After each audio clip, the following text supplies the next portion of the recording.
right, here we go. We're going to start with graphing regular secant first. So what I normally do is I make a T chart. Okay, so this is your input, which is X, and this is your Y, which is your output. Now secant, I want to think of it as cosine. So I'm going to do value for cosine and then do its reciprocal. Cosine of 0 is 0.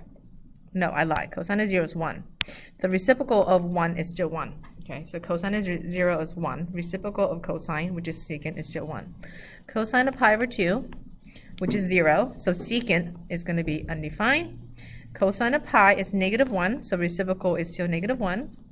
3 pi over 2, cosine 3 pi over 2 is 0, so reciprocal is undefined.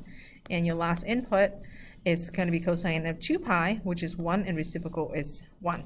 Okay, so remember, secant is the reciprocal of cosine. So if you know the values for cosine, you're going to be okay. So I'm going to go 2 pi here to the right and -2 pi to the left. I will make each period an even interval. So each tick mark is worth a pi over 2. Then I go up 1, down 1. And I'm going to start with the asymptote, okay, which is a pi over 2. And then 3 pi over 2. That means all odd multiples of pi over 2, you had an asymptote. All right. Now at 0, I'm going to make a dot at 1, but I know that secant and cosecants have parabolas. Okay, opening that way. So this one, I'm going to go that piece over here, opening down, that piece over here. There you go. So as you can see, this is not a one-to-one because it's not going to pass your horizontal line test. And if you don't have a graph, then you can say, that, I'm trying to, ooh, I did it, I think. Sorry, I'm testing out something. If you don't have a graph, then you can say that, hey, look at this right here, right? You have one Y value, but you have two X locations. So that's another reason that it's not a one-to-one. Okay, so one-to-one means it doesn't pass the horizontal line test, or one input can only have one output.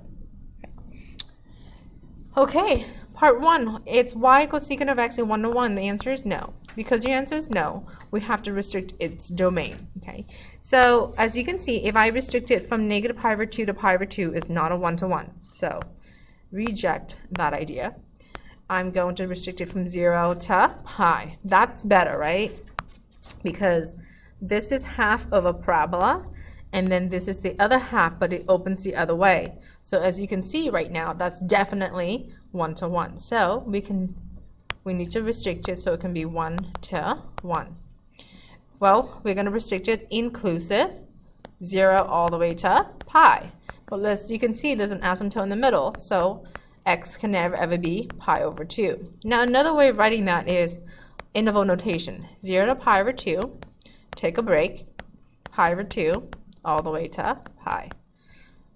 So let's go and define the inverse of secant. Now the inverse of secant, we're going to start with switching x and y. So x equals secant of y. By definition, I have to solve for y, so now I'm going to compose both sides by secant inverse. So that means secant inverse of x equals y, which is really notation for inverse is f to the -1 power. We are now going to state the domain and range of secant inverse, and then we're going to talk about the quadrants. Okay. All right, so the domain of secant inverse, you have to look at the range of your regular, okay? So the range of the regular is from -infinity to -1. So -infinity to -1. Union that with, as you can see, 1 to infinity. So union that with, sorry, the 1 has to be inclusive. So 1 to infinity. That's your domain of your inverse. Now the range is the part that we restricted, right? So this is the restriction. That means that's where the range is going to be. So 0 inclusive to non-inclusive pi over 2, because that's what the asymptote was. And then from pi over 2 to pi. Now earlier we talked about quadrants, okay? Pi over 2, so 0 is right here, pi over 2 is right here, and pi is right here. So as you can see, secant, it's in quad 1 and quad 2. Okay, super important that we go and identify these quadrants. Now let's go and just graph the inverse and the restricted part on this graph to see if it's symmetrical. About beautiful line right here called y equals x, y'all. Okay, so I'm gonna go and label these y's, okay, as pi. Now 1 unit is 1/3 of its distance, okay? So, because that's pi is about 3.14. So here's 1, here's 1, here's pi over 2, here's pi over 2. Okay, I'm gonna start with an asymptote. I'm gonna graph y equals secant in red, and then I'll do another color for its inverse. So at pi over 2 asymptote, and 1 right there, -1's on the bottom, make that dot. So here's my regular secant restricted, okay, from 0 to pi. And then I'm gonna go in and use rainbow. How about that? Y, oh, it's frozen. Y equals secant inverse of x. So what I'm going to do is I'm going to switch the points. Okay, let me label the points for you. It's easier. 0, comma 1 is that one. So now 1, comma 0 is my mark. Notice how this curve right here is hugging the y-axis. So its inverse, I'm going to need to be hugging the x-axis. Okay. At the same time, I should go in and mark my asymptote for the inverse. So I'm hugging the x-axis. I'm going to be creeping towards the asymptote. Now the other one, this dot right here is pi comma -1. So I'm going to go and do -1 comma pi for its asymptote. So -1 of pi. Where you go? Okay. So again, I need to, this curve right here is going towards -x. Okay. That means I'm going to, I'm sorry, -y, my bad. That curve right is going towards -y, okay? That means on my inverse, I need to be approaching -x that way. So check it out.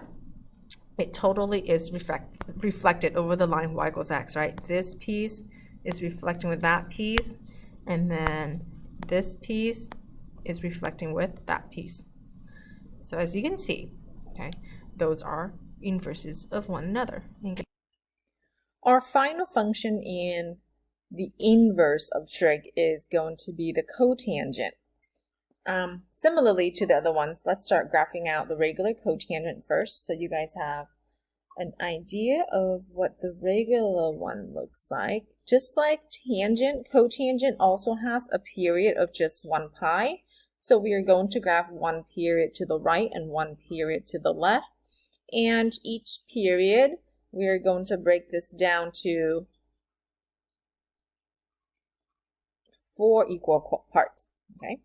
So we're going to go same thing over here, -pi over 2, -pi over 4, and -3 pi over 4.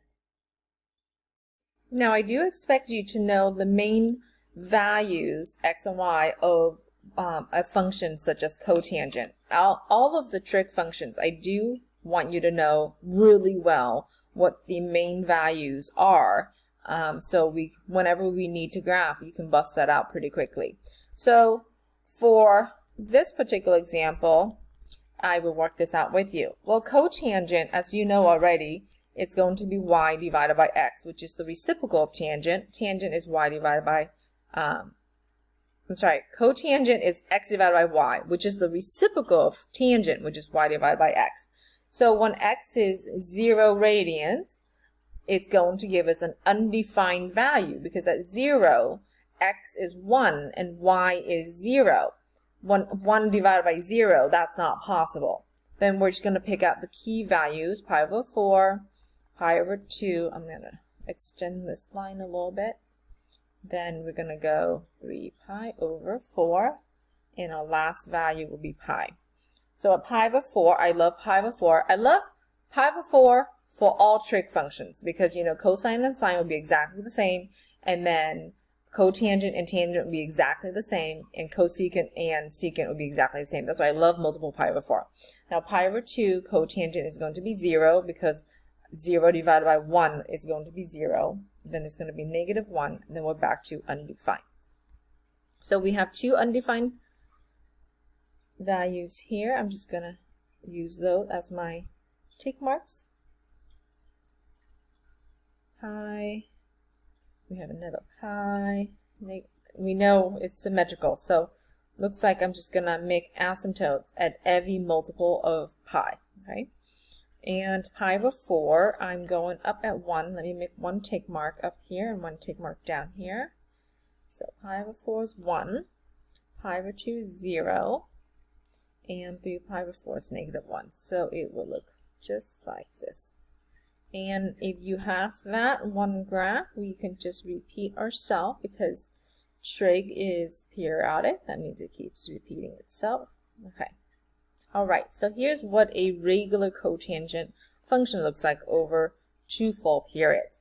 Now cotangent is definitely not one-to-one because as you can see it does not pass my horizontal line test because we said no, we have to make it one-to-one functions, otherwise its inverse won't be a function. So universally, as you can see, technically I can pick from -pi to 0, but most people have decided to pick from this right here, 0 to pi. So we're going to go non-inclusive 0 to pi, and the reason, as you can see, non-inclusive because we have asymptotes at 0 and at pi.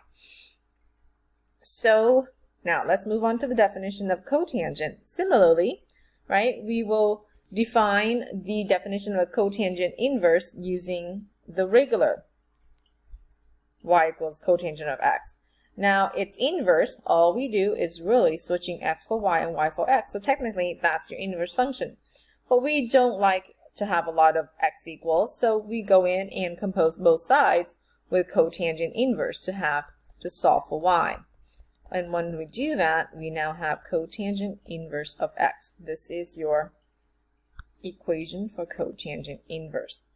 Let's define the domain of the domain of cotangent inverse and the range of cotangent inverse, which is the inverse function here. So the domain, let's look up really quickly. The domain is really the range, right? And the range of the regular is all real, so this is going to be from -infinity to infinity, aka all reals. The range of your cotangent inverse is where we restricted it, which is from 0 to pi. So that's what we will copy down. And you need to know, you do need to know these details. What? I can't move. What the heck? You will need to know all of this information. So again, we talked about the range of cotangent inverse. We restricted it from 0 to pi. Let's connect that really quickly to the quadrants. Here's 0, here's pi, so as you know, it's in quads 1 and quad 2. Now let's recap, right? Review, recap. We only have restrictions between quads 1 and 2 or 1 and 4. So quads 1 and 2, we have what? Cosine inverse, yep. Okay, what else do we have? Division 1 and 2, we have cosine inverse. Okay, cotangent inverse, you're right. Anything else you can remember? Did you say secant inverse? Yes, you did. Now we have quads 1 and 4. Then we have sine inverse, right? Then we have tangent inverse, and then we have cosecant inverse. So as you can see right now, there are 3 in each. Let's quickly graph out our method number 1 here. Graph out our cotangent inverse. And so just like before, all I'm going to do is copy the original and then switch the points. So here's 0 to pi, -pi, pi, -pi, and I'm going to divide these in 4 parts. Okay. Next, I need to find my 1 value. Pi is about 3.14, so 1 is like a third of its distance. So here's 1. you can eyeball your 1 and -1 values here. Okay. Next, I'm going to go up and check out my cotangent. I have asymptote at 0 and pi. So I'm just going to sketch out my original first. Asymptote at 0 and asymptote at pi. At pi over 4, it was 1. And at pi over 2 was 0. 3 pi over 4 was -1. So here is my original. I'm going to label y equals cotangent of x. Then I'm going to pick a different pen. And next I'm going to do my asymptotes. Oh, don't want that one. How about this one? Asymptote at pi. Asymptote at 0. Then switching the point. The original had pi over 4 comma 1. Now I'm going to go 1 comma pi over 4, just right there. Then the original had pi over 2 comma 0. So 0, I'm going to go up to pi over 2. The original had 3 pi over 4 comma -1. I'm going to go -1, go up to 3 pi over 4. And I'm going to be hugging this direction. And remember we talked about in the perfect world, if I can graph it perfectly, right, it should be symmetric about this identity line called y equals x. It's almost, okay? Now, next, we want to see method number 2, guys. We are also proving or graphing out cotangent inverse using tangent inverse. Now, method number 2 is quite important, especially when we get to second semester and study calculus.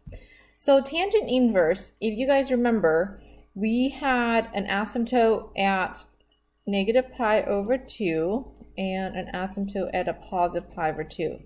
I'm graphing out tangent inverse right now. Now, if you don't remember, you can always go back up to your notes and look at it again. I'm going to make a tick mark for pi over 4, and here's a -pi over 4. So tangent inverse, 0 was 0, right? And tangent inverse, we had a point at 1 comma pi over 4. Let me make a tick mark for pi over 2 here, pi over 2 here. Well, 1, it's like, you know, pi over 2, we talked about this before, it's approximately about 1.5. So 1 comma pi over 4, it's right there. And we also have, oh, this is -pi over 2 over here on the left side. And we also had a -1 comma -pi over 4. So I just want to make a quick sketch of tangent inverse. Okay. So y equals tangent inverse. Perfect. So before, oops, I forgot tangent inverse. Now look at our cotangent inverse that we just graphed. Would you agree that in addition to it being shifting up, it also looks like it's a reflection of some kind? So what if I reflect, I take our tangent, I'm going to pinch it in so you can see both graphs at the same time. We're going to take our tangent inverse and we will reflect it about the y-axis, or actually, because tangent is an odd function, reflecting about the x-axis is the same exact thing as reflecting about the y-axis. So we can go, okay, well, y equals negative tangent inverse of x will give us, I will sketch it out. This is a reflection about the x-axis. So what that means is whatever's on the top is now on the bottom, and whatever's on the bottom, if it's now on the top. So this is what that will look like. Okay? Which is now, as you can see, it's looking like it's going the right way. Now, graph number 3 is I want to shift it up a little bit. Now, tangent inverse has a inflection point at 0, 0. Cotangent inverse, as you can see this point right here, that point is 0 comma pi. So if all we got to do is shift it up by a, is that a 0? No, not a 0 pi, 0 pi over 2, my bad. Shift it up by pi over 2, moving it up vertically, meaning that we're adding it to the end. So now if we move it up by pi over 2. So move it all the way up here. This is now my center. And that means I'm going to add an asymptote here at pi and a second asymptote here at the bottom. Remember, we're moving everything up. So technically, everything is going to be all right. Okay, so here we go. This is a sketch, okay? There. So if we shift it up for about pi over 2, then we now have a complete graph of y equals to cotangent inverse of x. So look, this right here and this, after 2 transformations, they're identical. So method number 2, super important by the way, which I'm going to need you to now write down, okay? Cotangent inverse of x is the same exact as, I'm going to move the pi over 2 in the front because it's prettier. Take away tangent inverse of x. Box this up, and I want you to highlight it. I want you to write memorize, because later I will ask you how to use that equation.